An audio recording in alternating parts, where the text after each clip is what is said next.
Na verdade, o ser humano é a coroa da criação de Deus. Está lá em Salmo 8:5. E como tal, temos o nosso manual de instrução que diz exatamente como procedermos. Existem diversas atitudes bíblicas que podemos observar e praticar para vivermos a glória de Deus aqui na terra. Porém, separei assim 5 só, para que nós possamos ficar dentro do tempo da palavra, não passarmos o horário. Vamos lá. As atitudes para vivermos a glória de Deus. Só 5 por enquanto, depois nós podemos pregar mais sobre isso. Ter prazer em Deus, prazer em fazer a vontade de Deus, prazer em viver para Deus, prazer em viver glorificando o nome de Deus. Diz assim no Salmo 37, versículo 4. Agrada-te do Senhor, e Ele satisfará o desejo do teu coração. Agrada ao Senhor. Isso não é um favor, não é uma troca. Mas quando nós o fazemos com amor, com carinho, com zelo, com paz, com alegria, com amor verdadeiro, Ele olha o nosso coração, esquadrinha o nosso coração, Ele vê o amor que nós temos por Ele e para Ele, em viver o que Ele manda, o que Ele ordena, o que Ele diz, o que Ele nos ensina, seguindo o manual que é a palavra de Deus, esse manual que nos orienta, que é a nossa bússola, é o nosso norte. Seguindo este manual, nós estamos agradando ao Senhor, fazendo com que Ele olhe para nós e veja que o nosso coração está cheio de amor em obedecê-lo, em satisfazer, trazer alegria ao coração dele. E aí, ele sempre presenteia os seus filhos. O pai sempre presenteia. E você não vai fazer porque vai dar um presente, vai fazer porque você o ama. Você vai fazer porque você quer alegrar o coração dele. Quando um filho obedece ao pai, aqui na terra, ou estudando, sendo uma pessoa em que está aprendendo tudo aquilo que o pai ensina, o pai fica alegre com o filho. O pai tem alegria no filho e quer também fazer com que o filho se alegre com ele através de um presente, por amor, por ver o zelo, por ver a comunhão que o filho tem com o pai em obediência, em fidelidade, em respeito, em honra. O pai tem prazer também em fazer com que o coração do filho também fique alegre.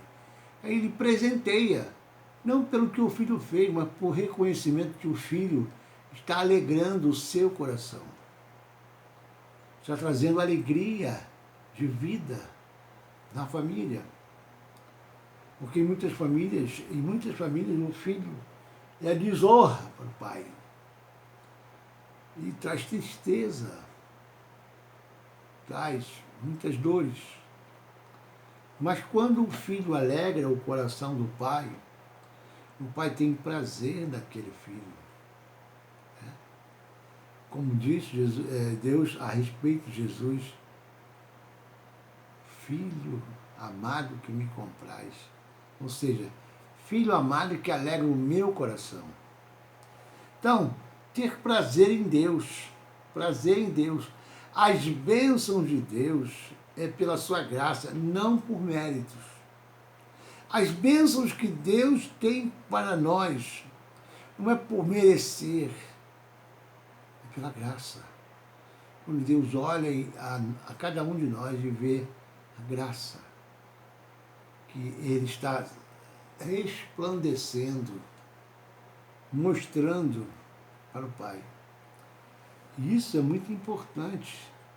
É muito importante para Deus. Porque Jesus Cristo, Ele veio fazer uma obra monumental, grandiosa, que foi a salvação da humanidade. E ele foi obediente até a morte de cruz. Isso trouxe satisfação, alegria a Pai. Bom, agrada-te do Senhor e Ele satisfará o desejo do seu coração. Isso é importante.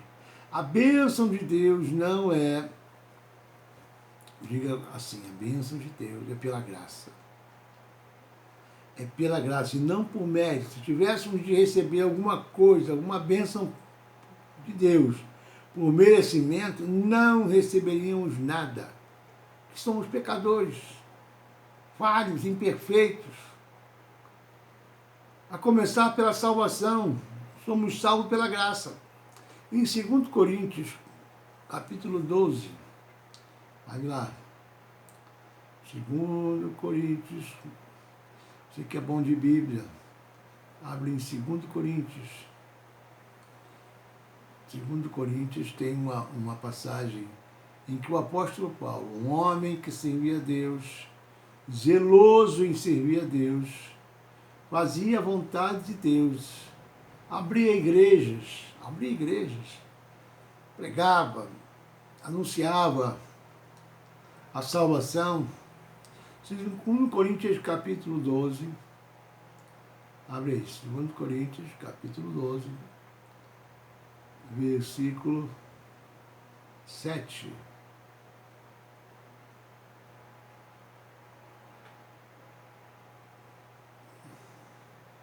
Segundo Coríntios, capítulo 12, versículo 7, diz assim: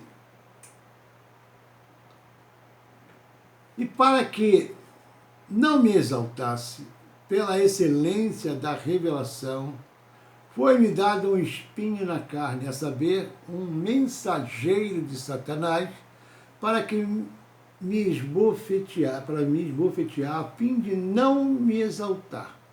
Ou seja, o que quer dizer isso? Para não me exaltar, ele fazia obras, ele tinha tudo para dizer, eu faço, Deus está comigo, eu sou bambambam, eu sou o tal, eu abro igreja, eu anuncio a palavra, Jesus se revelou, apareceu para mim no caminho de Damasco. Ele me chamou, ele mesmo me chamou para servi-lo. Ou seja, ele poderia. A Bíblia não diz aqui qual era o espinho na carne que Paulo pedia a Deus, clamava a Deus, eu orava. Aqui, ó. Versículo 8 diz assim, acerca de qual 3 vezes orei ao Senhor para que desviasse de mim, ou seja, o espinho. Aquilo que incomodava, aquilo que estava... A Bíblia não diz se era uma doença, enfermidade ou alguém que o perseguia. A Bíblia não diz, mas tinha alguma coisa que era um espinho na carne de Paulo. Tinha alguma coisa que incomodava ele. E ele orou por isso. Era uma coisa importante, era algo importante, aquilo que incomodava muito a ele. E orou, pedindo ao Senhor que o livrasse daquilo, que tirasse aquilo da vida dele. E qual foi a resposta do Senhor? Da misericórdia. Um homem que servia a Deus, zeloso em servir a Deus, praticava as obras. E disse-me, o Senhor disse para ele, a minha graça te basta. Que resposta é essa? A minha graça te basta. Você está reclamando de alguma coisa?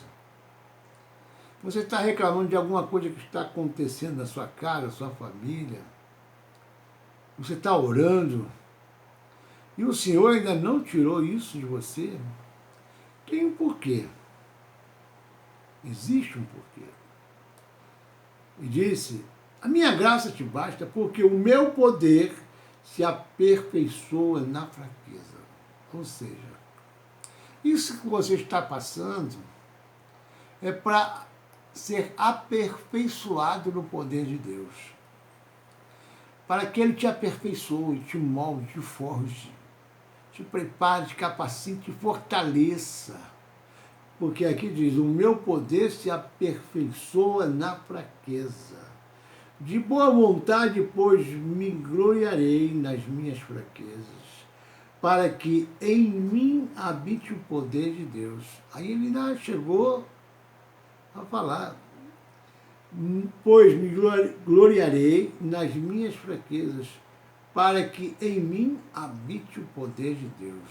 Ele reconheceu que ele precisava passar por aquilo. Tem gente que passa por um probleminha, já está resmungando, amaldiçoando, praguejando. Deus está falando com alguém aqui, qualquer coisinha, já logo chuta o pau da barraca, já critica a Deus, já julga a Deus, condena a Deus, que Deus não está olhando, Deus não está vendo o que está acontecendo. Deus vê tudo, meu irmão. Deus vê tudo, minha irmã. Não pense você que não vê, que nada fica oculto aos olhos de Deus. Nada fica oculto aos olhos de Deus. Deus é um Deus de justiça. Deus é um Deus de justiça. Ele quer fazer justiça na sua vida. Mas antes de fazer justiça na sua vida, Ele vai te aperfeiçoar. Vai te preparar, te fortalecer, te capacitar, te dar poder e autoridade, para que você seja usado da forma que Ele quer. Não de qualquer jeito. Diga glória a Deus. Glorifica a Deus aí. Nós estamos falando sobre a glória de Deus. Não murmure, não resmungue, não pragueja a Deus. Que Deus é esse que eu estou servindo, que está deixando tudo isso acontecer na minha casa, no meu casamento, na minha família, na minha saúde? Que Deus é esse? Esse é o seu Deus, meu irmão. Seus olhos não conseguem enxergar aquilo que Deus está vendo. Amém? Glorifica a Deus. Dá glória a Deus em tudo. Aí no versículo 10 fala assim,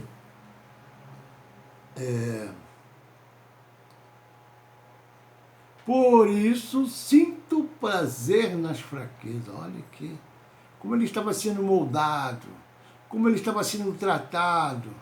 Por isso tenho prazer nas fraquezas, nas injúrias, nas necessidades, nas perseguições, nas angústias, por amor a Cristo. Então, qual era o espinho na carne de Paulo, do apóstolo Paulo? Fraqueza, injúrias, necessidades, perseguições, angústias. Pelo que você está passando hoje, será que eu estou falando com alguém aí que está passando por essa situação? Fraqueza, não tem mais ânimo, não tem mais força, não tem mais condições de prosseguir, injúrias, está sendo injuriado, caluniado, criticado, julgado e condenado sem você merecer isso. Nas necessidades, está faltando alguma coisa. Glorifica a Deus, quanto mais se glorifica a Deus, mais as portas se abrem. Mais Deus vai olhar e vai falar assim, vou te mostrar que eu sou Deus na sua vida. Vou te mostrar que eu continuo sendo Deus, que eu sou o mesmo Deus ontem, hoje e sempre serei esse Deus de poder e autoridade. Que ordena a tudo e a todos, e a quem ordeno vai cumprir o que eu falo. Oh, glória! Glória a Deus! Será perseguições, será necessidade que está passando? Será angústia que está passando? Por amor a Cristo. Tudo isso que acontecia com o apóstolo Paulo aqui é porque ele simplesmente pregava, anunciava, falava de Cristo.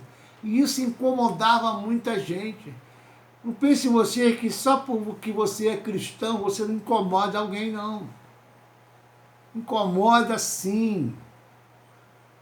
Porque você vive de justiça, vive com amor, perdoa até aqueles que te ofendem, ainda te chamam de bobo, ainda te chamam de fraco, ainda te chamam de várias coisas. Mas você é um banana, você deixa acontecer com você, você pensa, eu perdoo fulano. Que você conhece a palavra, você não vive no curso desse mundo, você vive na contramão desse mundo. E aí, por causa disso, você é perseguido, criticado, julgado, injustiçado, é rejeitado em determinadas círculos de amizade, em determinadas reuniões. Não, não chama fulano não, porque ele é Bíblia. Ele é Bíblia. Você é diferente, meu irmão. Você é diferente. Você não pertence mais ao mundo, você pertence ao reino de Deus. E como tal, você pertence ao reino de Deus para glorificar o nome do Senhor. A glória de Deus também está na sua vida. A glória de Deus está na nossa vida. Para que o nome do Senhor seja glorificado através de nós, das nossas atitudes, comportamentos, palavras, pensamentos, sentimentos, em que nós demonstramos e refletimos a imagem e semelhança de Deus, tal qual Ele nos criou. Porque quando nós aceitamos a Jesus Cristo, nós estamos resgatando a forma original que foi criado o primeiro homem. Diga glória a Deus. Diga glória a Deus. E é assim que o Senhor é glorificado por você, por mim, por nós. E no versículo 11, né? As fraquezas, injúrias, necessidades, perseguições, angústia por amor de Cristo, porque quando estou fraco, então sou forte. Quando você pensa que está fraco, aí que você está forte. Aí que você vai à luta. Aí que você fica indignado. E começa a ver a força que está em você não é sua, é do Senhor. E quem te fortalece é o Senhor. Diga glória a Deus. E o versículo 11 diz assim: fui nécio em gloriar-me. Fui nécio em gloriar-me. Ou seja, eu estava fazendo errado. Em me gloriar. Eu expulsei um demônio. Eu abri uma igreja. Eu. O eu agora na nossa vida é o eu sou, o Criador. O Criador. O eu tem que sair do centro da sua vida. Mas o eu sou, Deus poderoso, é que tem que estar no centro da sua vida. Amém? Fui nessa em gloriar-me. Vós me constrangestes. Eu devia ter sido louvado por vós. Eu devia ser louvado por vós. Visto que em nada fui inferior aos mais excelentes apóstolos. Ou seja, havia uma disputa para ver quem era mais. Teve até uma discussãozinha entre os apóstolos e o apóstolo Paulo, entre os primeiros discípulos de Paulo. Paulo veio depois, chamado pelo próprio Jesus Cristo, quando no caminho de Damasco, ele teve um encontro com Jesus, ficou cego 3 dias, e um homem chamado Ananias, que foi orar por ele, teve até medo de orar, porque sabia a fama de que quando o apóstolo Paulo era Saulo de Tarso, perseguidor, matador, cruel com os cristãos, mas depois se converteu mesmo e aí virou uma outra pessoa. Bom, aqui ele diz: fui nessa em gloriar-me. Vós me constrangeste, eu devia ter sido louvado por vós, visto que em nada fui inferior, mas aos mais excelentes apóstolos, ainda que nada sou. Ele dizia uma coisa e depois falava outra. Ainda que sou. Bom, e aí, nós vemos aqui que é tudo para Ele, por Ele. Nada foi feito sem Ele. Tudo que o apóstolo Paulo fez foi por ordem do Senhor e para glorificar o nome dele. Não para glorificar o nome de Paulo, do homem. Porque ninguém pode roubar a glória de Deus. Ninguém consegue roubar a glória de Deus. Pode até pensar, tentar, mas ninguém rouba a glória de Deus. Quantas vezes eu já ouvi pregadores interpretar esse versículo erroneamente, dizendo que devemos agradar a Deus para que Ele satisfaça os desejos do nosso coração. Como se Deus nos desse algo por merecimento. Nós não merecemos nada, irmão. O apóstolo Paulo escreveu 13 cartas. Olha como ele tinha um relacionamento com Deus. Para escrever 13 cartas, é porque ele tinha muita revelação de Deus. Escreveu Romanos, 1 Coríntios, 2 Coríntios, Gálatas, Efésios, Filipenses, Colossenses, 1 Tessalonicenses, 2 Tessalonicenses, 1 Timóteo, 2 Timóteo, Tito e Filemão. Então ele escreveu todas essas cartas. Olha o conteúdo que nós temos através deste homem chamado Paulo. Mas nem por isso o nome dele tem sido glorificado. É o nome do Senhor que é glorificado através das obras que ele fez. Porque tudo isso é para glorificar o nome do Senhor. Todas essas cartas que ele escreveu aqui, 13 cartas, foi para glorificar o nome do Senhor, não para glorificar o nome dele. Ele simplesmente foi um vaso, nós simplesmente somos vasos na mão do Senhor, ferramentas, instrumentos, moldados, afiados, preparados, capacitados, amolados para edificar o reino de Deus, para glorificar o nome do Senhor. Diga glória a Deus. Vamos glorificar o nome do Senhor? Nós precisamos glorificar mais o nome do Senhor. A Ele a honra, a Ele a glória. Que dele e por ele são todas as coisas. Na verdade, o que diz este verso coincide com o restante da Bíblia. Devemos nos agradar a Deus, ter prazer nele. Lembra quando você se sente bem e se acha agradável de estar na companhia de alguém que você ama? Lembra disso? Quando você se sente bem, quando você está agradável, quando você tem prazer de estar com uma pessoa que você ama. Não porque você vai querer alguma coisa dela, mas de estar bem, de estar agradável, de estar feliz, de estar satisfeito. Porque você ama aquela pessoa. Quando você está com ela, só isso já é o bastante.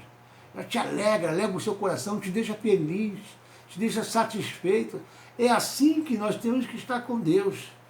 Não pelo que Ele vai te dar. Eu vou para a igreja porque eu preciso disso, daquilo. Faz uma relação desse tamanho, uma lista enorme daquilo que Deus tem que fazer na sua vida. Ele faz pela graça, não porque você exige, não porque você merece. Ele faz pela graça. Amém? Você vai para a igreja para ter uma comunhão com Deus, para glorificar o nome dele, por tudo aquilo que já aconteceu na sua vida e o que ainda vai acontecer, porque ele era e sempre será o mesmo Deus. Aquele que era, o que é e o que há de vir. Entendeu isso? Então nós vamos à igreja, não para pedir. Ele sabe, antes de nós abrirmos a nossa boca, ele já sabe do que você vai falar, ele sabe muito bem do que você precisa. Você nem precisa falar, basta que você fale com a boca do coração, ele já sabe também, já escuta a boca do seu coração falando. Diga glória a Deus. Se você falar com o seu coração para Deus, ele ouve. Ouve e responde. Diga glória a Deus. Glorifica o nome do Senhor, meu irmão, minha irmã, glorifica o nome do Senhor. Se você falar com a boca do seu coração, ele vai ouvir, ele vai dizer, ele vai te revelar, e vai te mostrar que ele ouviu o seu coração falar. Oh, glória a Deus! Você se sente bem em estar com esta pessoa, não pelo que ele pode fazer, mas pelo que ela é, o que essa pessoa é para você. Isso é amor. Isso é amor. Que amor é esse? Qual é o amor que você tem por Jesus? Qual é o amor que você tem por Deus? Qual é o amor que você tem pelo Espírito Santo que habita agora em você?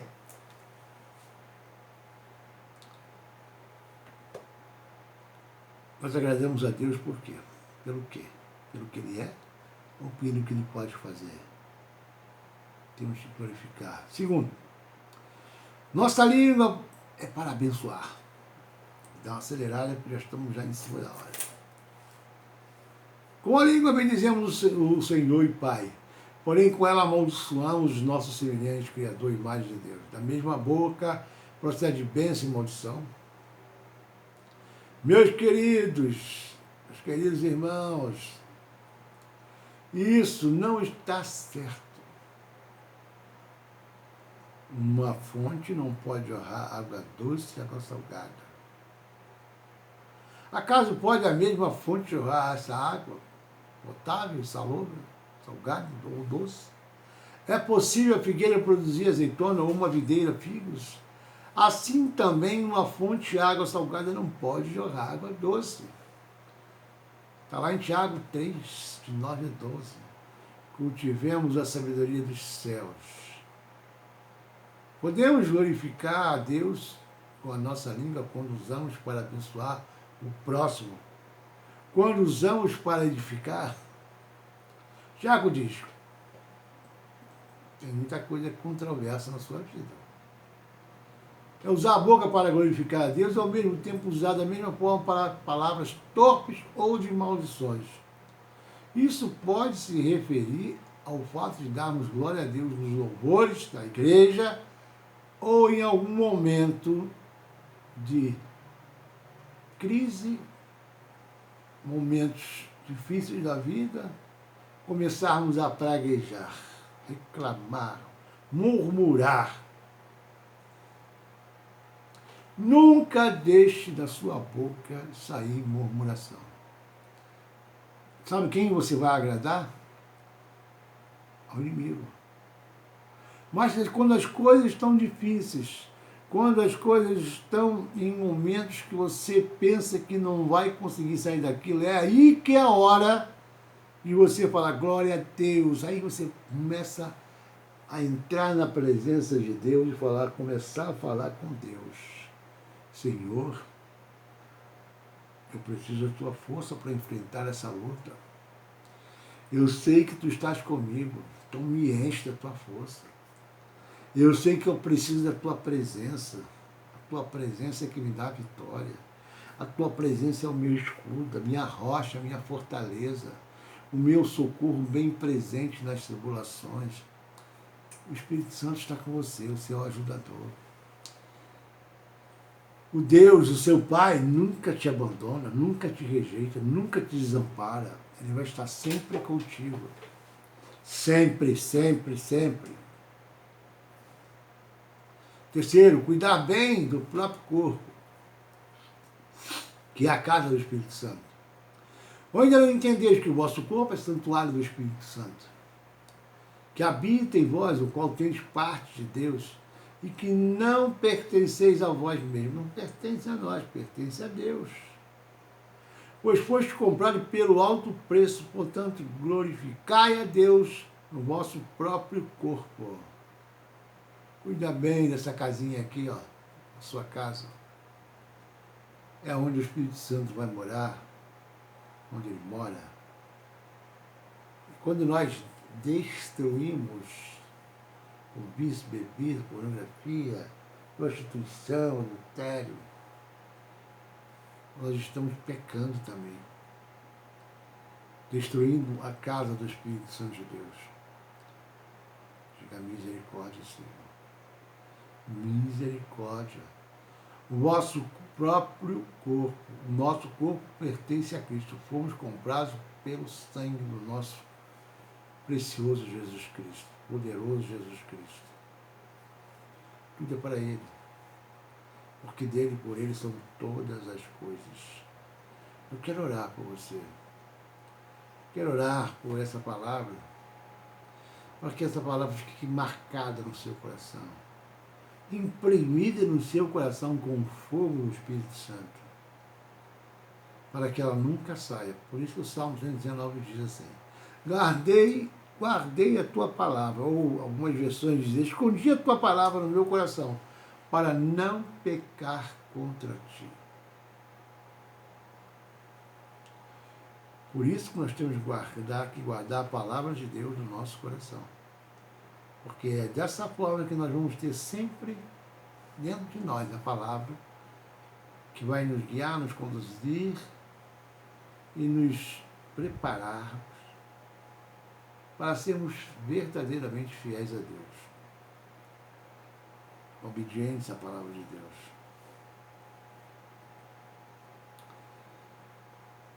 Tem muitas pessoas que dizem, eu amo a Deus, eu sirvo a Deus. Com a boca fala, com os lábios falam, mas o coração está longe de Deus. Nos momentos cotidianos, principalmente, praguejamos, amaldiçoando até falar palavrões. Eu sei que você não fala palavrão. Sua boca foi santificada. Isso também significa amar a Deus com a boca e ter o coração longe de Deus. Misericórdia, Senhor. Precisamos cuidar bem da nossa boca, do nosso corpo. Fazer o bem. Sendo assim, enquanto temos oportunidade, passamos o bem a todos, principalmente os da família e da fé. A primeira igreja sua é a casa, a família. Os irmãos da fé também faz parte dessa família, família de Deus. Fazer o bem ao próximo é glorificar a Deus, pois o bem ou o mal que fazemos ao próximo, seja quem for, estamos fazendo para Deus.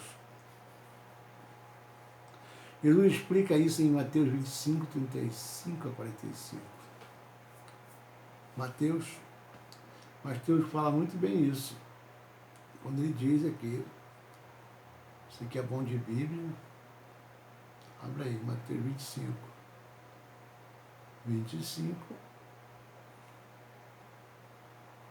de 35 a 45. Vamos ler, por favor. Vamos ler esse versículo que é importante, para que nós possamos glorificar ao Senhor também por nessa hora, nessa palavra. Mateus 25, de 35 a 45.